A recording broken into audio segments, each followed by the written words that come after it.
Price Lord. மீட்பெரும் இரட்சகருமாகிய இயேசு கிறிஸ்துவின் இனிய நாமத்தில் உங்கள் அனைவருக்கும் என் அன்பார்ந்த வாழ்த்துக்கள்.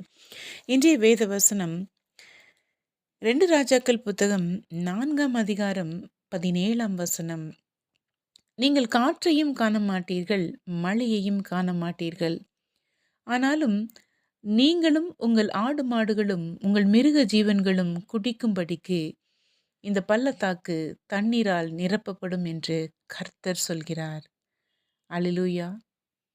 இது கர்த்தரின் பார்வைக்கு அற்ப காரியம்.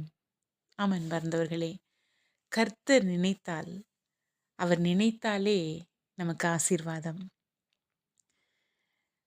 நாம் வேதத்தில் படிக்கின்றோம், கர்த்தர் ராகேலை நினைந்தருளினார், கர்த்தர் ஆபிரகாமை நினைந்தருளினார், கர்த்தர் சாராளை நினைந்தருளினார். அவர் நினைச்சாலே ஆசீர்வாதம். அவர் நம்மை அவர் கைகளில் பொறித்து வைத்துள்ளார் என்பதை நாம் அறிந்துள்ளோம்.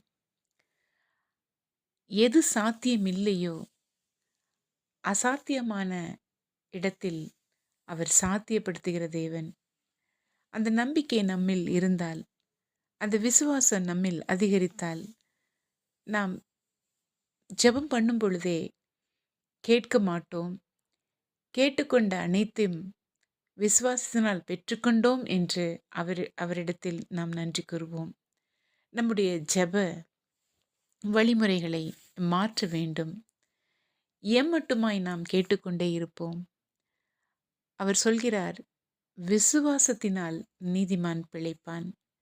விசுவாசம் என்றால் அவர் மேல் வைத்திருக்கின்ற 100% நம்பிக்கை. அந்த விசுவாசத்தினால் பாவியாயிருந்த நம்மை நீதிமானாய் மாற்றினாரே.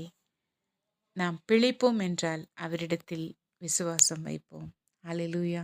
God bless you.